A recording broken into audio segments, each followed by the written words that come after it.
Good evening.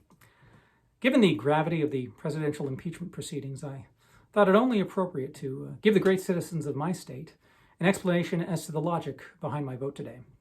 After a reflection on my solemn vow to uphold the Constitution, I made the very difficult decision to acquit President Trump. Two factors led me to this conclusion. Firstly, I'm a coward. If I voted to convict Trump of the crimes he's so very clearly guilty of, do you know what would happen to me? My poll numbers would go down. And then maybe in 6 years, I might face vigorous primary competition for my sentency.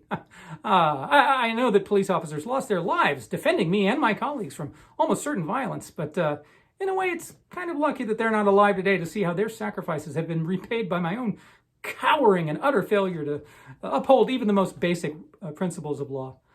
Second, and perhaps more importantly, I love power.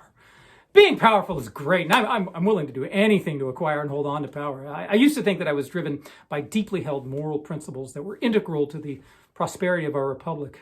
Turns out no. Clearly, the only person I care about is myself. But I can't take all the credit after all. Were it not for spineless, sycophantic, craven love of power exhibited by men like Senator Lindsey Graham and Senator Ted Cruz, I might not have been able to do what I did today. Their colossal, brazen refusal of justice or decency made my own cowardice seem reasonable by comparison. And of course, I would be remiss were I not to mention Senate Majority Leader Mitch McConnell. Minority Leader, sorry. I keep forgetting we're in the minority because we keep getting everything we want.